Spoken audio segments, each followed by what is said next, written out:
전서가 31장 다 함께 고백하시겠습니다.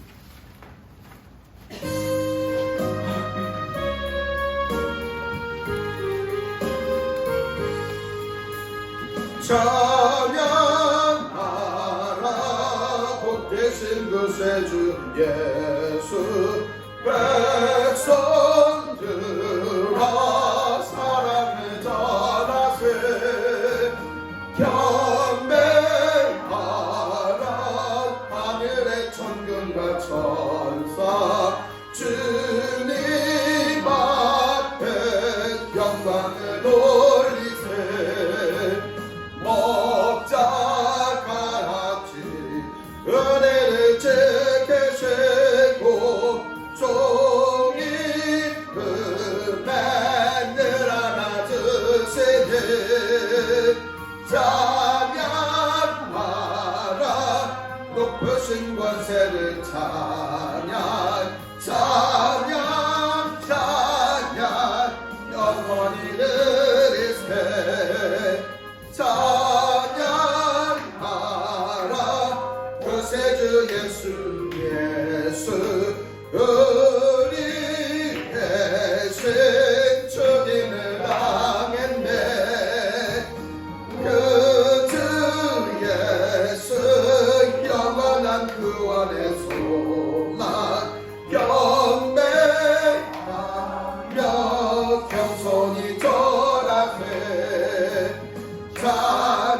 찬양하라 우리 죄 지신 예수 그의 사랑 한없이 그 사랑 찬양하라 높으신 관세를 찬양 찬양 찬양 영원히 누리세 찬양하라 복되신 그 세주 예수 천사들아 즐겁게 찬양해 그 주 예수 영원히 다스리시니 멸육과는 주 앞에 드리세 그 주 예수 세상을 이기시고 영광 주에 또다시 오시리 찬양하라 높으신 권세를 찬양 찬양 찬양 영원히 누리세 아멘. 다 함께 사도신령하심으로써 우리의 믿음과 신앙을 하나님께 고백함으로 나아갑니다. 주보 오른쪽 참고하시기 바랍니다. 다 함께 고백합니다. 나는 전능하신 아버지 하나님 천지의 창조주를 믿습니다. 나는 그의 유일하신 아들 우리 주 예수 그리스도를 믿습니다. 그는 성령으로 잉태되어 동정녀 마리아에게 나시고 본디오 빌라도에게 고난을 받아 십자가에 못 박혀 죽으시고 장사된 예수할 만에 죽은 자 가운데서 다시 살아나셨으며 하늘에 오르시어 천능하신 아버지 하나님 우편에 앉아 계시다가 거기로부터 살아있는 자와 죽은 자를 심판하러 오십니다. 나는 성령을 믿으며 거룩한 공교회와 성도의 교제와 죄를 용서받는 것과 몸의 부활과 영생을 믿습니다. 아멘. 교동문 35장 시편 84편입니다. 만군의 여호와여 주의 장막이 어찌 그리 사랑스러운지요 내 영혼이 여호와의 궁정을 사모하여 생각하며 내 마음과 육체가 살아계시는 하나님께 부르짖나이다. 나의 왕 나의 하나님 만군의 여호와여 주의 제단에서 참새도 제집을 얻고 제비도 새끼들 보금자리를 얻었나이다. 주의 집에 사는 자들은 복이 있나니 그들이 항상 주를 찬송하리이다. 주께 힘을 얻고 그 마음의 시온에 들어가 있는 자는 복이 있나니 그들이 눈물 물가에서 지나갈 때에 그곳에 많은 샘이 있을 것이며 이른 비가 복을 채워주나이다. 주의 궁정에서 행하나니 하늘에서 인자를 받아 악인의 장막에 사는 것보다 내 하나님의 성막 문지기로 있는 것이 좋사오니 만군의 여호와여 주께 의지하는 자는 복이 있나이다. 아멘. 찬송가 437장 고백합니다.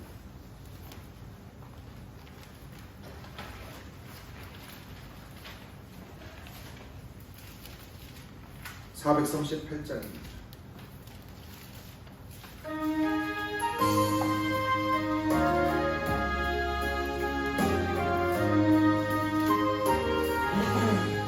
내 영혼은 은총이마 중한 죄지 버거워는 슬픔 많은 이 세상도 전극으로 와봐 할렐루야 찬양하세 내 모든 죄 사함받고 주 예수와 동행하니 그 어디나 하늘나라 주의 복을 뵙기 전에 멀리 뵙던 하늘나라 내 맘속에 이루어지는 날로 날로 가깝도다 할렐루야 찬양하세 내 모든 죄 사함받고 주 예수와 동행하니 그 어디나 하늘나라 높은 산이 거친 듯 조막이나 금거리나 주 예수 모신 곳이 그 어디나 하늘나라 할렐루야 찬양하세 내 모든 죄 사함받고 주 예수와 동행하니 그 어디나 하늘나라. 오늘 우리 예배를 대표하여 김명석 집사님 기도하여 주시겠습니다. 다 함께 기도하시겠습니다.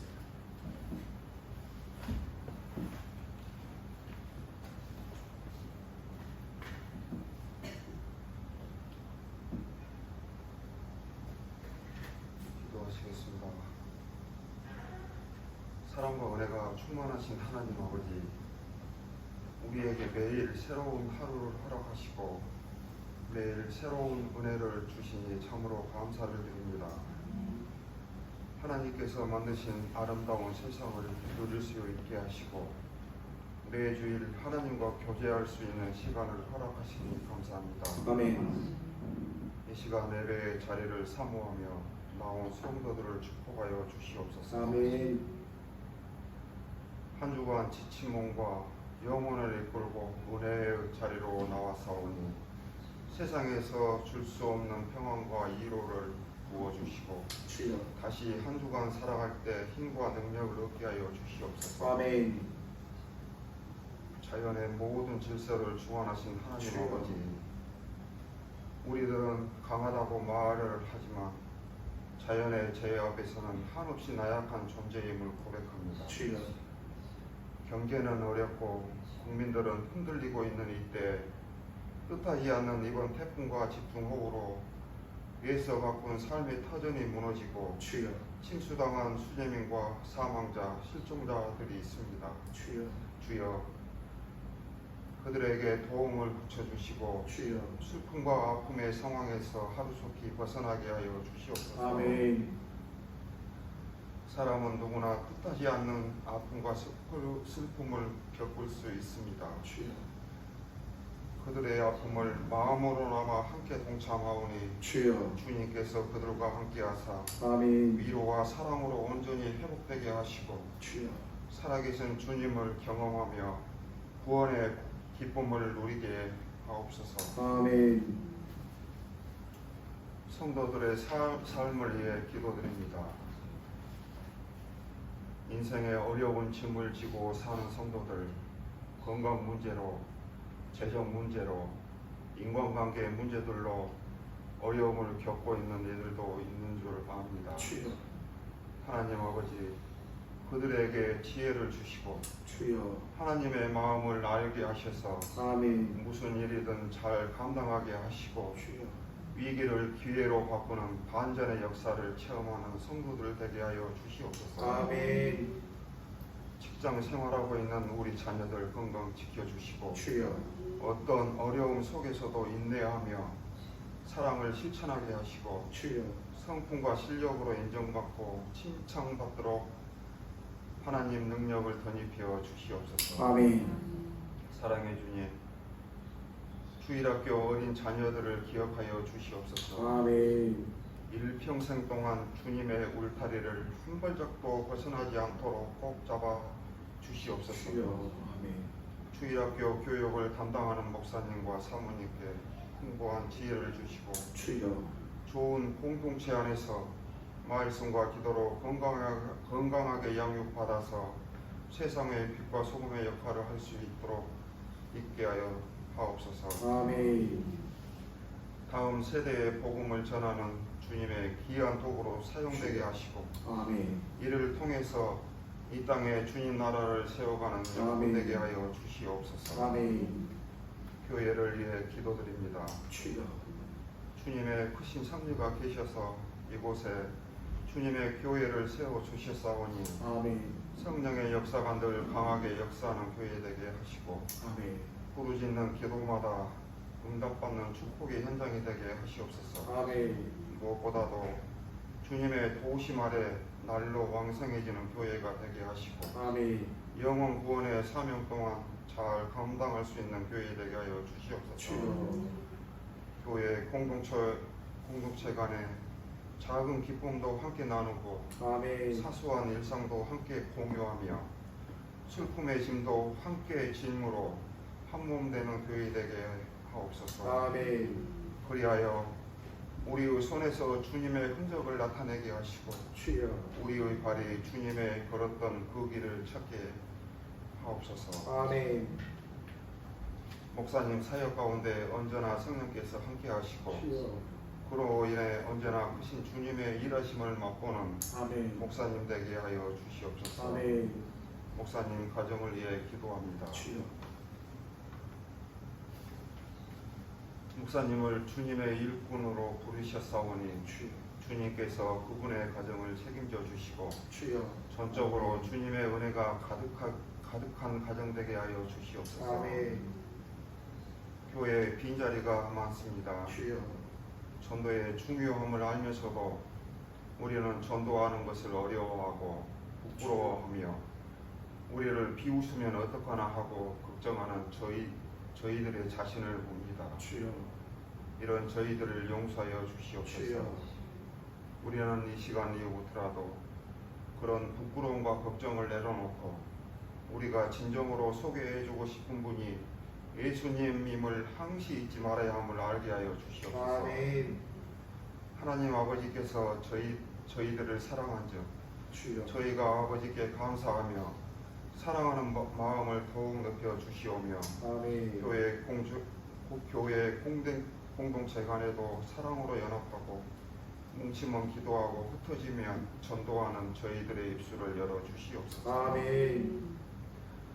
이제 곧 가을이 시작됩니다. 아직 저희가 기승을 부리고 있지만 주여, 아침 저녁으로 불어오는 바람은 가을이 가까이 왔음을 알립니다. 주여, 저희들로 하여금 하나님의 일하심을 깨닫게 하시고 주여. 변함없이 저희를 사랑하시는 은혜를 기억하게 하옵소서. 아멘. 지금까지 선하게 인도하신 하나님, 새로운 계절에도 우리를 붙들어 주시고 변화하는 시간에 맞게 저희들의 믿음도 더욱 성숙하고 진실하게 변화되기를 원합니다. 아멘.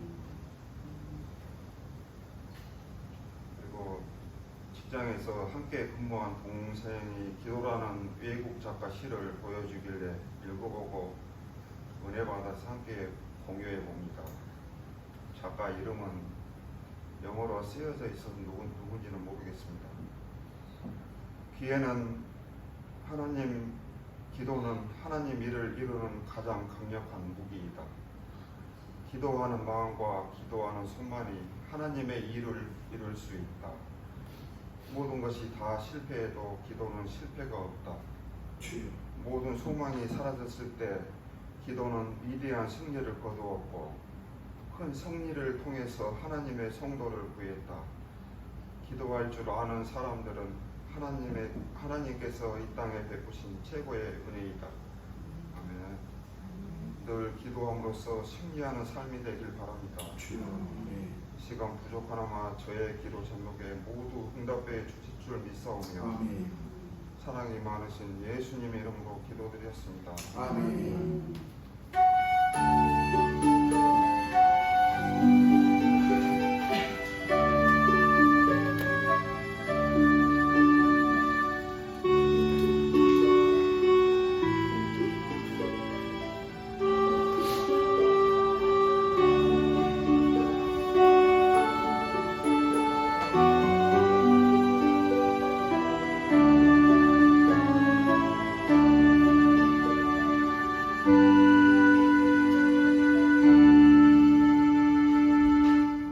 하나님께서 우리에게 주신 말씀 함께 봅니다. 골로새서 3장입니다.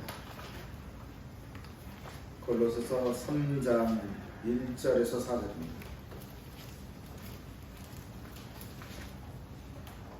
골로새서 3장 1절에서 4절입니다.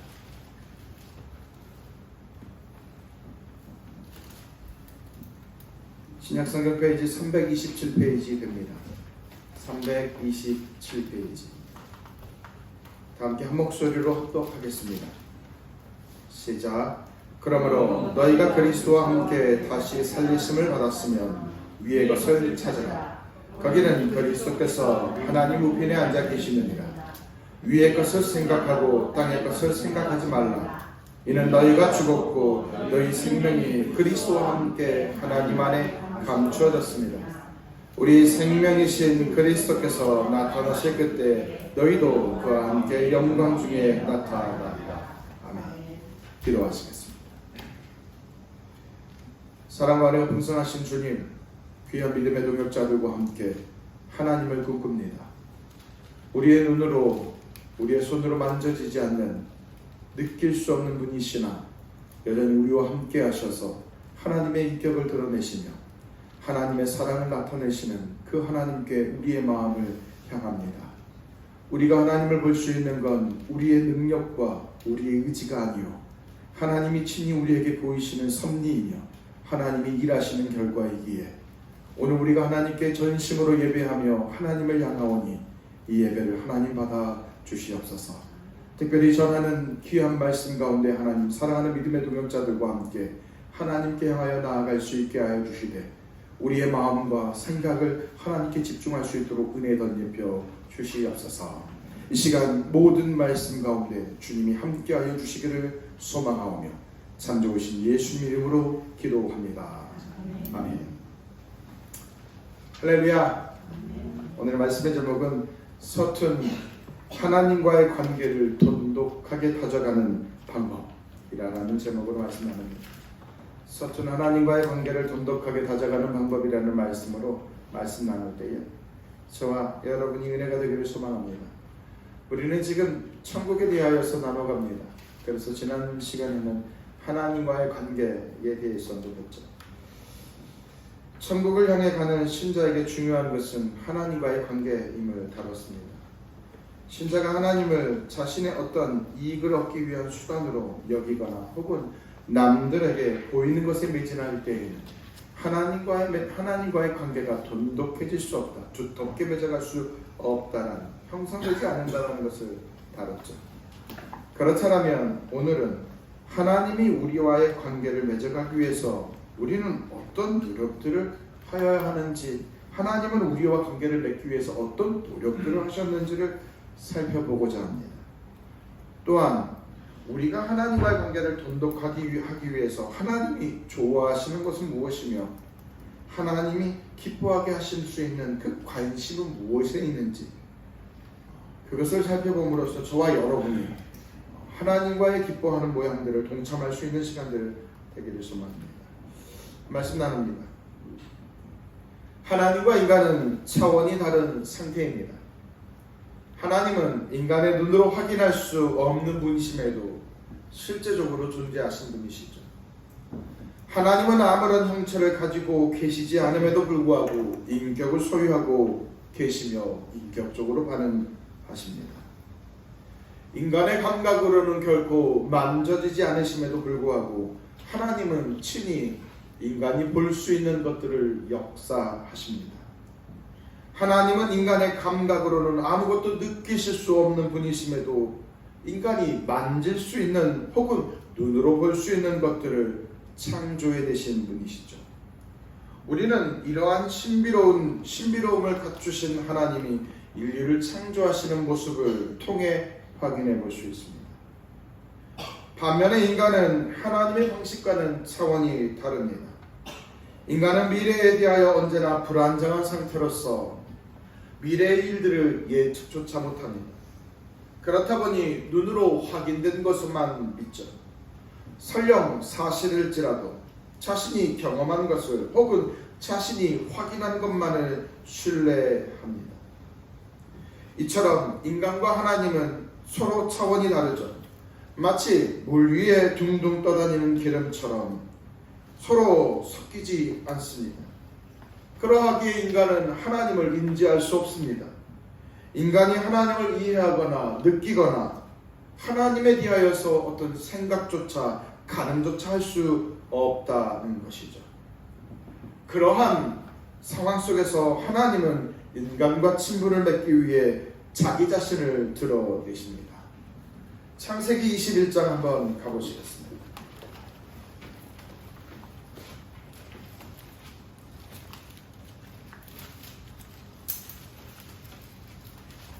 창세기 21장 1절과 2절입니다. 함께 보십니다.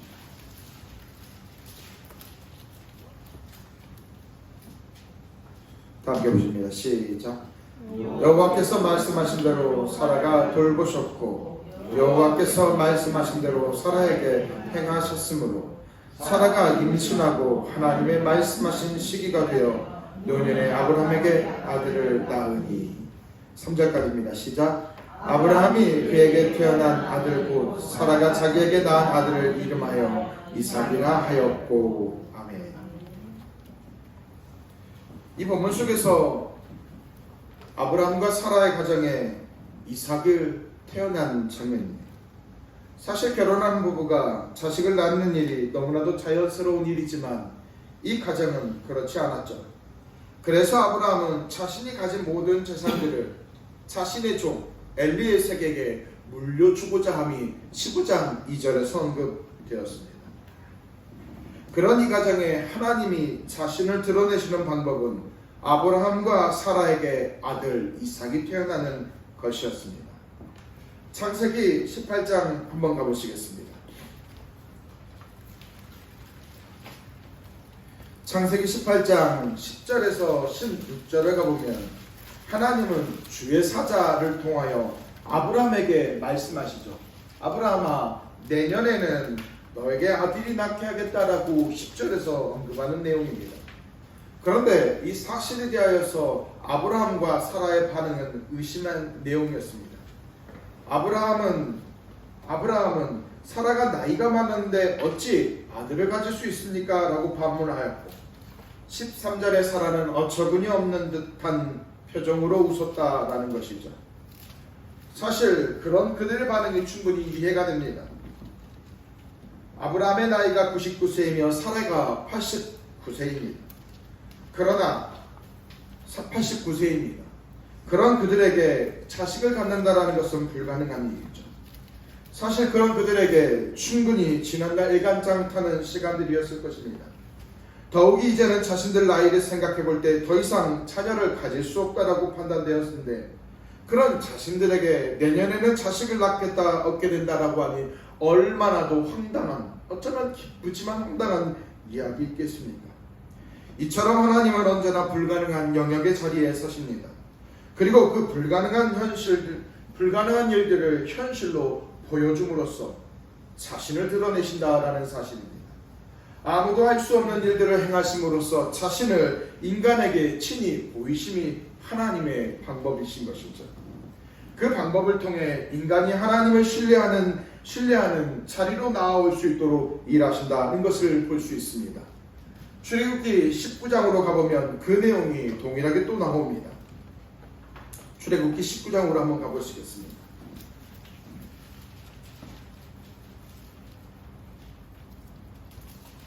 출애굽기 19장으로 가보면 이스라엘 백성, 애굽에 노예된 이스라엘 백성이 다름 아닌 애굽이 아닌 시내산에 머무는 현상, 배경으로 등장합니다.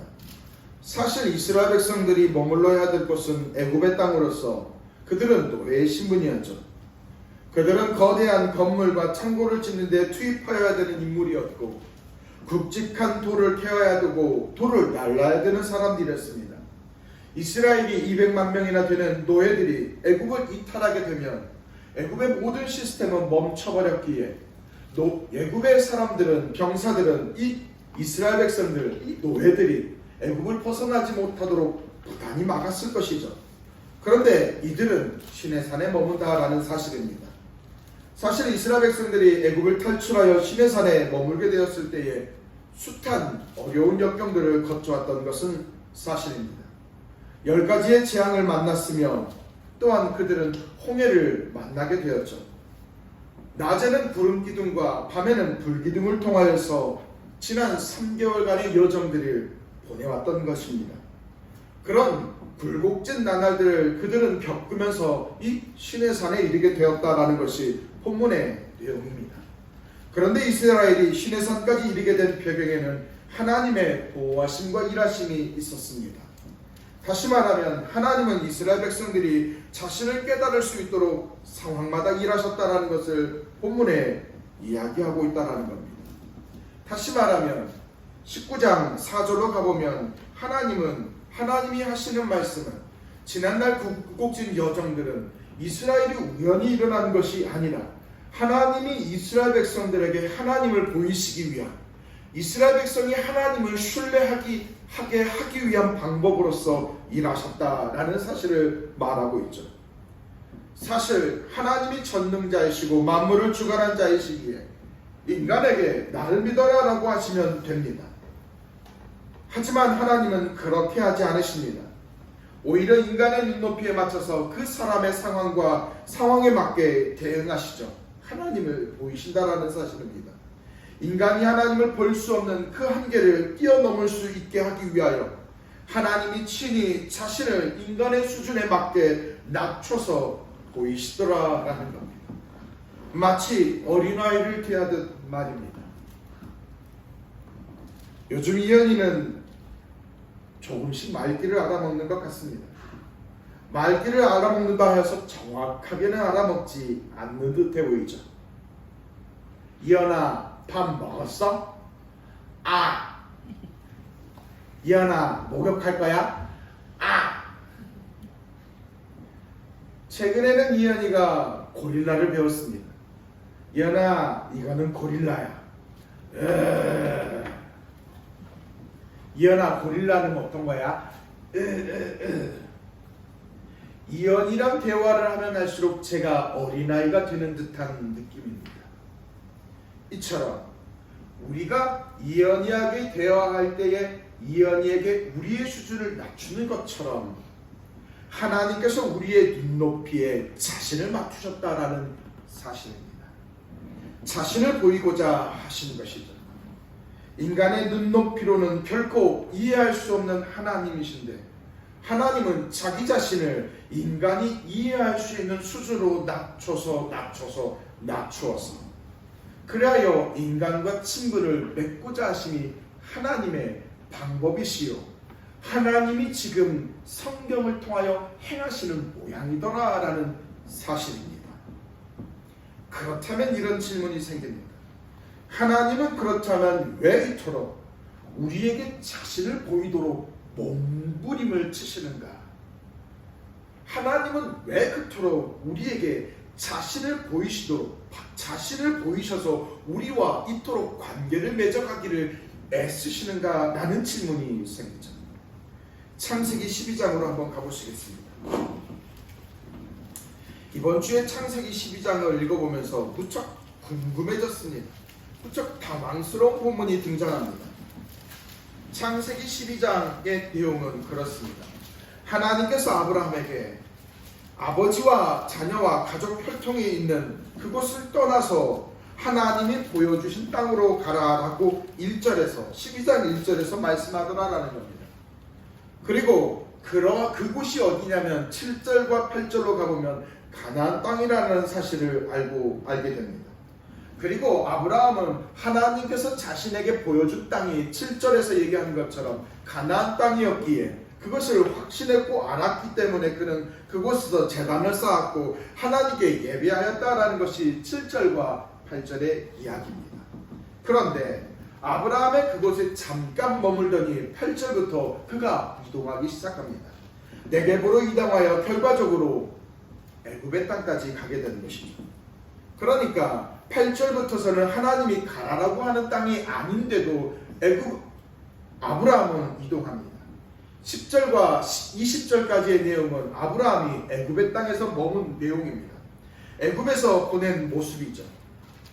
애굽에서 보낸 그의 모습이 무엇이었냐면 아브라함은 자신의 아내 사레를 누이 동생으로 속이는 방법이었습니다. 이유는 너무나도 예뻤다라는 것이죠.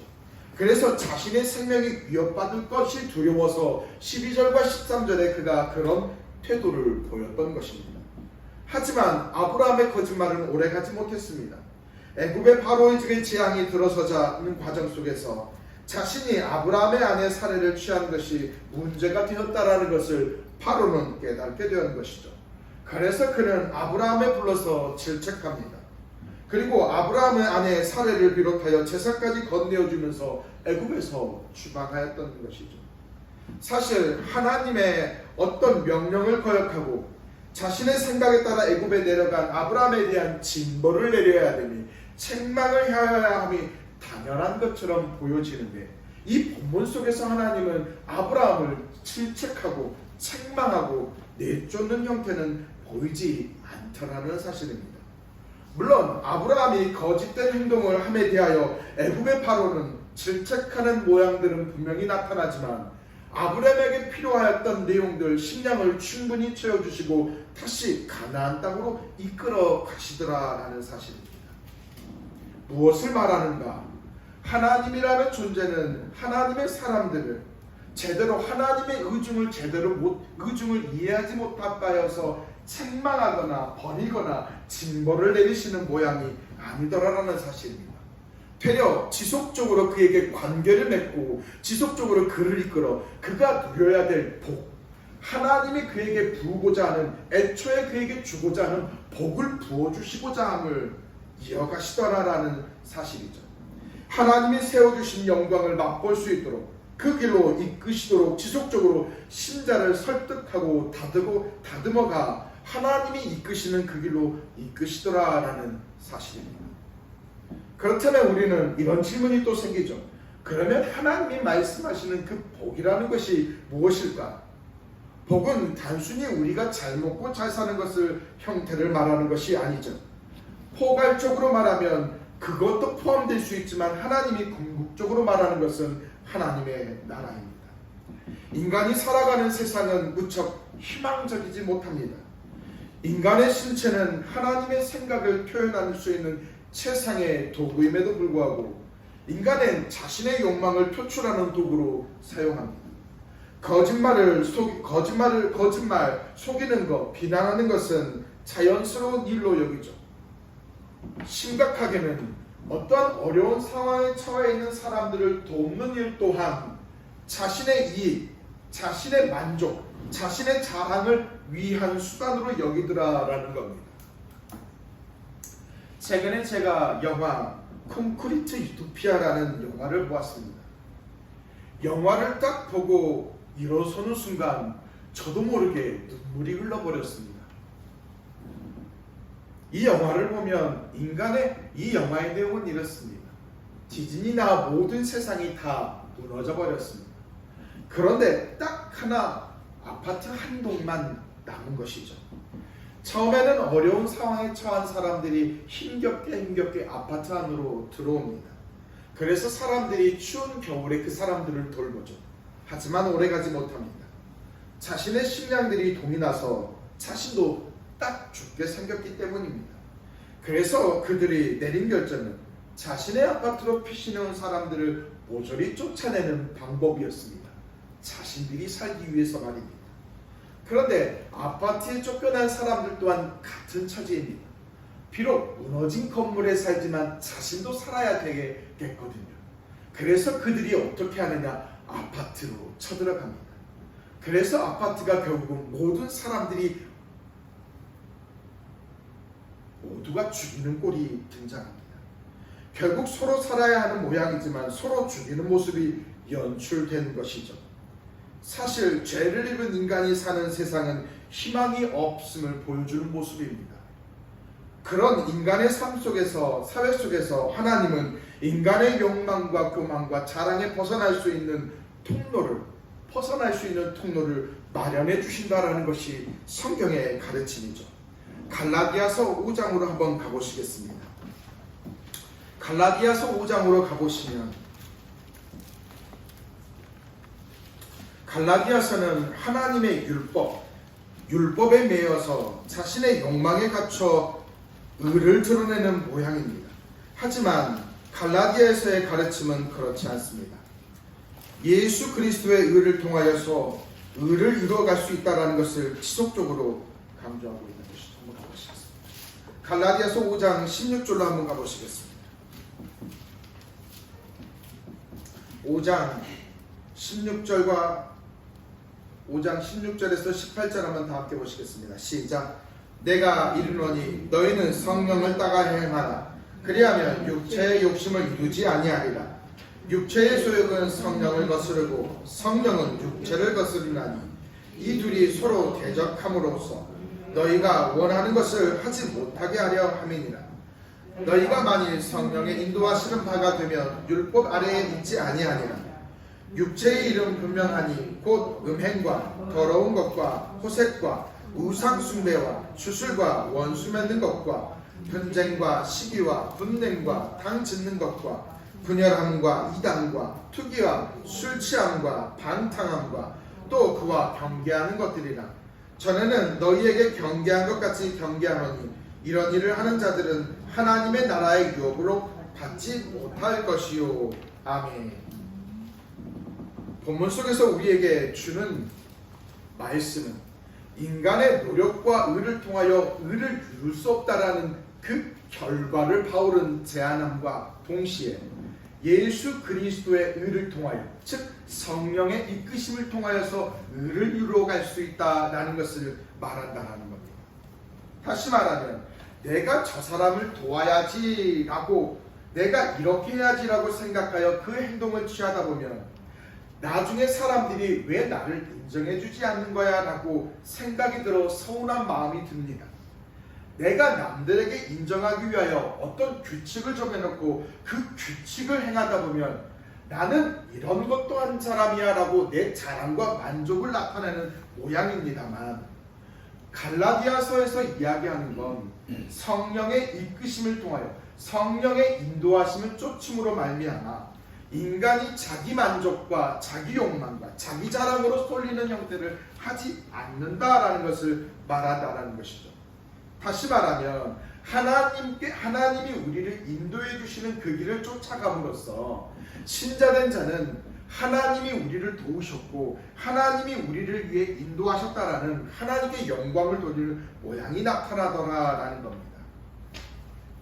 그러한 하나님의 노력을 통해 맺는, 결국 이처럼 하나님과 하나님께서 우리에게 지속적으로 행하시는 모양이 무엇이냐면, 우리와 친분을 맺게 하는 모양들이 자신의 일을 설득하시고 우리에게 확인해 가시더라라는 겁니다. 하나님은 인간이 살아가는 모양들 속에서 답이 없다, 방법이 없다는 것이죠. 그렇지만 하나님은 우리하고 친분을 맺음으로 우리를 인도해 주시는 건 자기 만족과 자기 자랑에 쏠리는 모양이 아니라 하나님께 영광을 돌리고 하나님을 높이는 모양.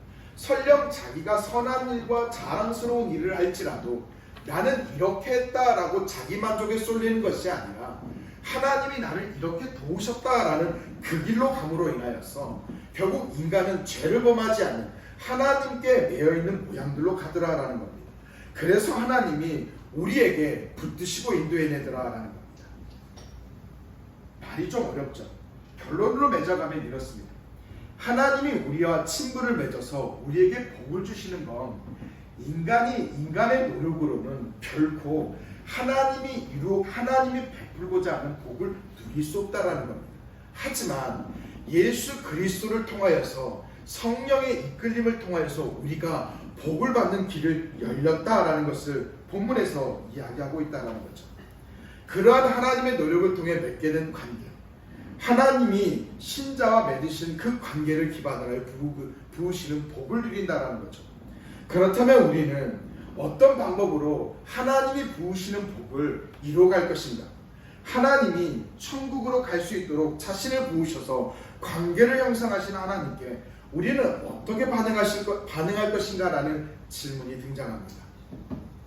다시 말하면 우리가 하나님이 우리에게 복을 부으시고자 관계를 맺으셨죠. 우리에게 관계를 두텁게 형성하셨죠. 자신을 보이시고 자신을 인간의 모양으로 낮춰서 우리에게 드러나셨다. 고로 우리가 하나님을 이해할 수 있고 볼 수 있다는 겁니다. 하나님이 우리에게 낮추심으로 보이심으로 우리는 하나님을 신뢰하고 하나님의 이끌림마다 갈 수 있다는 겁니다. 그렇다면 우리는 하나님께서 이끄시기에 하나님이 우리에게 관계를 맺고자 이렇게 방법을 취하시기에 우리는 어떻게 하면 하나님과의 그러면 관계를 맺어갈 수 있는가? 하나님과 두터운 관계를 맺어갈 수 있는가? 그 방법을 고민해 볼 필요가 있다는 것이죠. 그런 측면에서 하나님이 기뻐하시는 자리에 서라라는 겁니다. 다르게 말하면 하나님이 요구하시는 수능에 반응할 필요가 있다는 것입니다. 갈라디아서 5장 19절 한번 가보실까요? 좀 전에 우리가 읽으신 본문입니다. 5장 19절에서부터 21절까지 내용을 한번 보시겠습니다. 다 함께 보십니다. 시작. 육체의 일은 분명하니 곧 음행과 더러운 것과 호색과 우상숭배와 주술과 원수 맺는 것과 분쟁과 시기와 분냄과 당 짚는 것과 분열함과 이단과 투기와 술취함과 방탕함과 또 그와 같은 것들이라. 전에 너희에게 경계한 것 같이 경계하노니 이런 일을 하는 자들은 하나님 나라의 유업으로 받지 못할 것이요. 아멘. 19절에서부터 얘기하는 그런 모양들은 우리의 일상 속에서 너무나도 자연스럽게 나타나는 모양입니다. 그런데 갈라디아서 내용 속에서는 그런 방법에 치중하는 모양들은 결과적으로 21절에 얘기하는 건 하나님 나라의 유업을 받을 수 없다라는 이야기입니다. 이것을 돌려 반대로 얘기하면 하나님이 기뻐하시는 자리에 머물 수 없다라는 모양이기도 합니다. 신자가 하나님이 기뻐하시는 자리에 머문다라는 것은 내 자신이 하나님 나라에 들어갈 수 있는 자리에 선다라는 사실입니다. 하나님과의 관계가 더 견고해질 수 있는 자리에 선다라는 것이죠. 하나님께 바짝 붙을 수 있는 방법이라는 것이죠. 그러하기에 신자된 자라는 하나님이 싫어하는 모양을 멀리할 필요 있고 하나님이 좋아하는 일을 가깝게 할 필요가 있다라는 것이죠. 사람이 살아가는 데 있어서 미워하는 사람이 생길 수 있습니다. 그렇다여서 너무 미워서 생각만 하면 화가 치밀어 입을 화가 치미는데 그 사람 앞에서 웃을 수야 있겠습니까? 그렇다여서 그 사람에게 억지로 웃으라는 얘기 아닙니다.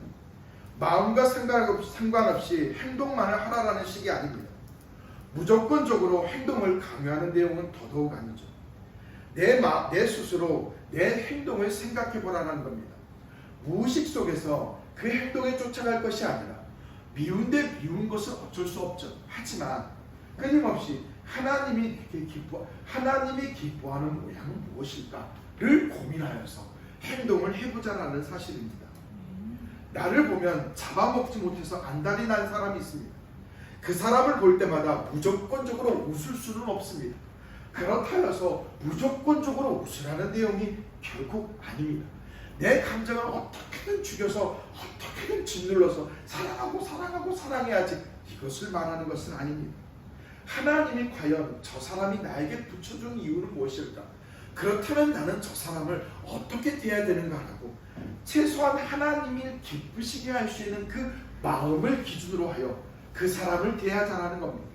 그 마음으로 대하다 보면 조금씩 이해하는 모양, 때로는 무너지지만 한 번 더 손을 내미는 모양들이 나타난다는 것이죠.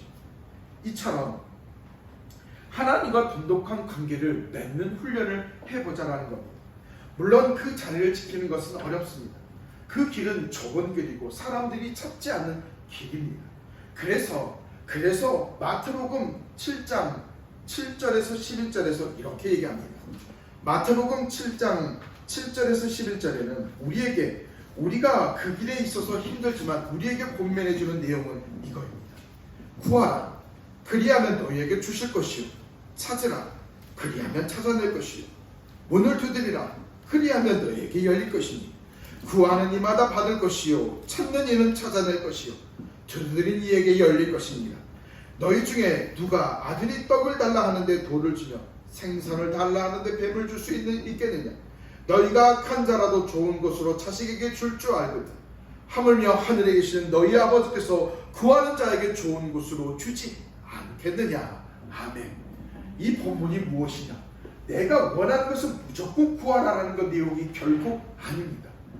결국 신자가 걸어가는 길은 좁은 길이요, 사람들이 찾지 않는 길, 좁은 길이라 하면 어려운 길, 힘겨운 길이다. 그러기에 마태복음 7장에서 얘기하는 건, 우리에게 얘기하는 그 기도는 하나님, 저 인간을 내가 어떻게 사랑할 수 있단 말입니까? 저자가 나에게 어떻게 했는데 하나님 내가 저에게 사랑을 품을 수 있습니까? 라고 끊임없이 기도하여 결과적으로 품는 자의 길로 가라는 것이죠. 그렇게 하나님께 기도하다 보면 하나님이 우리의 기도를 들어주신다라는 겁니다. 구한다라면 하나님, 내가 저자를 사랑할 수 있게, 저자와 함께 손을 잡을 수 있게 해주십시오라고 그 구하는 그 기도에 어찌 하나님이 들어주지 않을 수 있냐, 어찌 문을 열어주지 않을 수 있냐라는 이야기를 하고 있다는 겁니다. 사랑하는 믿음의 동역자 여러분, 끝까지 포기하지 말고 하나님이 기뻐하시는 자리에 서십시오. 하나님과 더 견고한 관계가 형성될 수 있는 것이 분명합니다. 하나님을 더 의지하여 그 산을 넘어가는 저와 여러분이 되기를 소망합니다. 하나님이 예정을 쏟으시는 교회에 관심을 가져보십시오. 교회는 예수 그리스도의 이름을 통하여 연합된 공동체입니다. 쉽게 말해 하나님의 전 세계가 쏟으신 내용이죠. 그래서 세운 교회입니다. 이 교회는 하나님이 예비하신 복을 향해 함께 걸어가는 공동체, 그들을 모은 자들이죠. 하나님이 완성하실 영광을 이 땅에 속히 이루어갈 수 있도록 함께 달리는 자들입니다. 그런 교회가 교회다워질 수 있도록 더 적극적으로 신자들이 참여하여야 합니다. 목사님이 알아서 교회를 세우겠지라는 생각은 예수님이 사랑하는 교회를 파국으로 치닫게 하는 것입니다. 나 없어도 교회가 잘 돌아가겠지, 내가 다른 교회에 가도 나와 상관없다라는 식은 즉시 버려야만 합니다. 신자는 교회를 향하여 애착을 갖고 예수님을 중심으로 세워가야만 합니다. 교회가 자꾸 사회의 풍습과 변질되어가는 현상에 대하여 매섭게 지적해야 합니다. 교회가 하나님께 관심을 두지 않는 상황에 대하여 판단하면 결코 아니 됩니다. 끊임없이 지적하고 끊임없이 설득하고 예수 그리스도의 중심으로, 하나님 중심으로 갈 수 있도록 우리는 더 매진하고 더 설득하고 더 참여해야만 합니다. 지난주 우리가 나들이를 갈 때의 결정적인 모습이었습니다. 아주 좋은 케이스였습니다. 우리는 지난주에 나들이를 해남 어디였습니까? 영암. 그때 죄송합니다. 제가 톱머리 맞죠? 토닥거리라고 쳤는데 내비가 저를 안내해줬습니다. 영암으로. 근데 해남으로. 그런데 가야 될 목적지는 영암이었죠. 우리는 영암 토담골을 정했습니다. 그곳 하나를 정하는데 얼마나 많은 시간을 쏟았습니까? 정했습니다. 그런데 40분 동안 설전을 끝에 4개를 정했는데 다음 주에 와서 바뀌었습니다. 태희가 정해서 리뷰를 했죠. 그런데 우리는 그곳을 정하지 않고 또 설득하고 또 얘기 나눠서 어렵게 또 1시간 동안 얘기를 통해서 우리는 그곳을 정했다는 것. 아주 중요합니다. 제가 참여해서 우리 여기 갑시다 라고 하면 간단히 해결될 일이었지만 우리는 그곳을 하나 정하는데 교회 공동체가 필요한 곳은 교회 공동체가 유익한 곳이 여기다 저기다를 끊임없이 이야기하고 설득하여서 정했던 얘기죠. 아주 중요한 모양입니다. 앞으로도 끊임없이 교회는 그렇게 설득해 가야 합니다. 설령 교회가 잘못된 길로 걸어갈 때도 이곳은 성경의 가르침과 다르다라고 하여서 설득하고 이곳은 예수님 중심 아니다라고 설득하여 교회가 끊임없이 하나님 중심 교회 중심으로 가야만 합니다. 동역자에게 사랑하는 믿음의 동역자 여러분, 그러니 교회 공동체에 애착을 가집시오. 끊임없이 설득하여 교회가 하나님 중심 교회 중심으로 갈 수 있도록 마음을 주셔야 합니다. 우리에게 복을 주시고자 자신을 우리에게 지속적으로 보이신 하나님이십니다. 하나님과 더 돈독한 관계를 맺어가야 합니다. 더 가까이 붙들어서 하나님의 생각과 계획은 물론이고 하나님의 숨소리까지도 들어야 합니다. 세월이 흘러갈수록 하나님에 대한 신뢰하는 마음이 저와 여러분이 더 견고해져야 가만합니다. 시간이 흘러갈수록 그냥 믿는 둥 마는 둥 모습은 절대로 하나님이 좋아하시는 모양이 아닙니다. 그러니 사랑하는 믿음의 동역자 여러분, 하나님이 기뻐하시는 일을 더욱 지향하십시다. 교회를 세워가는 일에 더욱 참여하십시다. 그리하여 이 2가지 일에 더 매진함으로 말미암아 하나님이 기뻐하시는 이 일들을 참여함으로 말미암아 저와 여러분이 하나님과의 관계가 더 돈독하게 맺어지는 하나님 사람 되기를 예수님의 이름으로 축복합니다. 아멘. 기도하시겠습니다.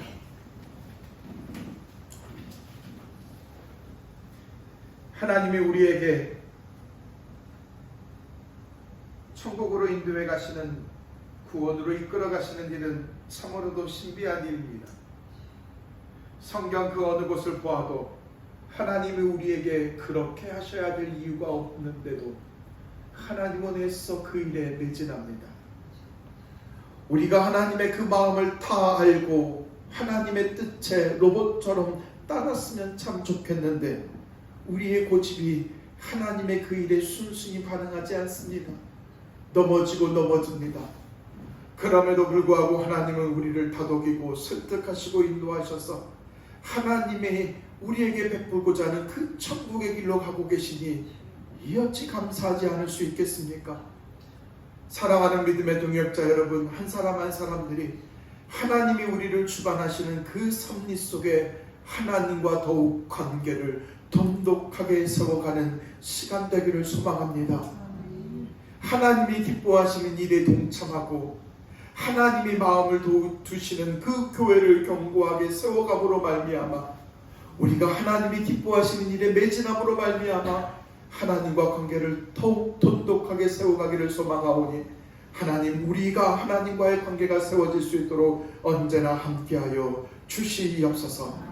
그리하여 하나님, 우리가 시간이 가면 갈수록 믿는 둥 맞는 둥 하는 신앙이 아니라 하나님이 향하여 더욱 견고해지는 두터워지는 신뢰감이 쌓일 수 있는 하나님의 사람들 될 수 있도록 언제나 붙잡아 주시옵소서. 모든 것들이 주께 영광 되길 원하오며 참 좋으신 예수님 이름으로 기도합니다. 아멘. 찬송가 50장 1절만 고백하시겠습니다.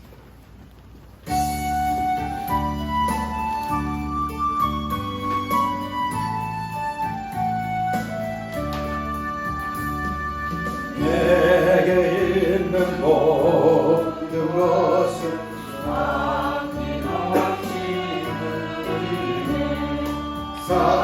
사랑하고 의지하며 주만 따라 살리라.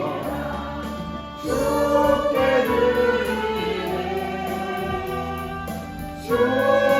드리네 사랑하는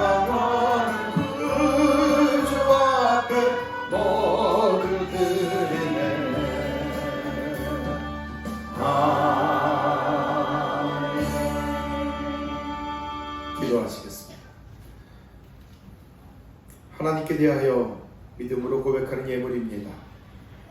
감사헌금, 주정헌금, 10의 1조, 건축헌금, 선거헌금, 이 모든 모양들이 어떻게 하면 하나님의 기쁨을, 어떻게 하면 이 땅에 하나님의 나라를 위하여 사용되어질까, 그 마음에 애써 우리에게 있는 작은 것들을 구별하여 하나님께 드린 것이오니 주여 이 예물을 받아주십시오.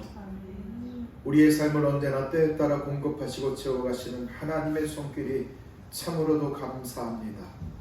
귀한 믿음의 동역자들 언제나 삶 속에서 부족하지 않도록, 물질과 상황들 속에서 어려움 당하지 않도록 언제나 붙잡아 주시어서 하나님의 때에 따라 공급하여 주시옵소서. 모든 것들이 주께 영광이요 기쁨 되길 원하오며 참 좋으신 예수님 이름으로 축복하며 기도합니다. 아멘. 할렐루야. 우리 앞뒤 사람까지 하나 되겠습니다. 할렐루야. 네, 우리 이금순 송거님의 아들, 막내 아들 보고 싶었습니다. 기다렸습니다. 네, 엄마가 한 2달 전부터 아들 자랑했습니다. 반갑습니다. 우리 한행의 박수 하겠습니다. 굉장히 잘생겼네요. 9월 2일날 3일날 옹기장인 차장 집회가 있습니다. 참고로 지난주에 가서 극동방송에서 인터뷰를 좀 하고 왔습니다. 7분 정도 방송국에서 인터뷰하고 왔는데 처음 자리라 많이 떨렸습니다. 네, 교회 공동체를 자랑하였고 알렸습니다. 그리고 함께 협력해가는 그런 교회 공동체임을 함께 나눴습니다. 주변에 함께 가나안 성도, 안 나가는 성도, 가나안이라는 개념을 안 나간이라고 표현하더라고요. 예배당을 찾으나 손쉽게 예배당을 찾지 못하는 분들에게, 또 목포 지역의 어떤 이런 찬양의 어떤 나눔들을 하고 싶은데 정말 기회가 없어서 못하는 분들에게 자리를 이렇게 기회를 마련하는 시간들 되었으면 좋겠습니다. 주변의 분들에게 많이 알려주십시오. 그래서 함께 찬양 은혜 받는 시간 되었으면 좋겠고요. 예배 후에, 식사 후에 어떻게 우리 이 일들을 진행할 것인지 구체적으로 좀 더 나눠보도록 하겠습니다. 다음 주는 예배 후에 대청소를 하겠다라고 합니다. 그러니 참고하여 주셨으면 좋겠고요. 두 번째로는 지금 예배당을 조금 세팅을 하려고 합니다. 여러분의 의견을 좀 묻고 싶습니다. 지금 저의 의견은, 저의 생각은 이 커튼을 다 걷어버리고 지금 이 하얀 합판을 세운 것처럼 이렇게 뭐라고 해야 되죠? 이렇게 통으로 벽처럼 하기를 원합니다. 그래서 이 커튼을 좀 전면을 조금 제거하는 방법을 좀 생각하고 제가 김명섭 집사님에게 말씀드렸는데 그렇게 하게 되면은 좀 이렇게 예배당이 이렇게 울리질 않을까, 이렇게 커튼이 이렇게 흡수해 줄 텐데 울리지 않을까, 그리고 또 햇빛이 들어오지 않는데 좀 애로사항이 있지 않을까라는 생각이 좀 있습니다. 근데 이거 외에도 여러분들은 어떻게 생각하는지, 그래서 함께 이것들을 결정하였으면 좋겠다 싶습니다. 네, 예배 끝나고 이것도 자유롭게 토론했으면 좋겠습니다. 주의 기도 소망으로 축복하는 모든 예배를 마치겠습니다.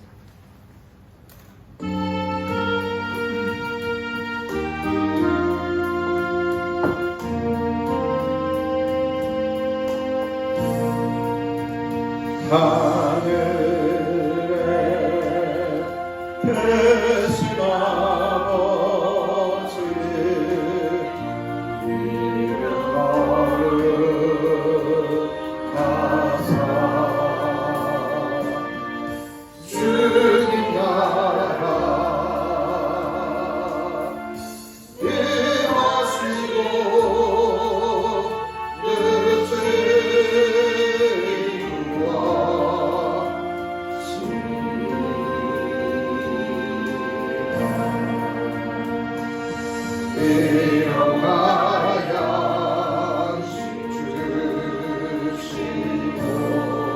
우리들의 근죄 다 용서하옵시고 또 시험에 들게 마시고 악에서 구원하소서.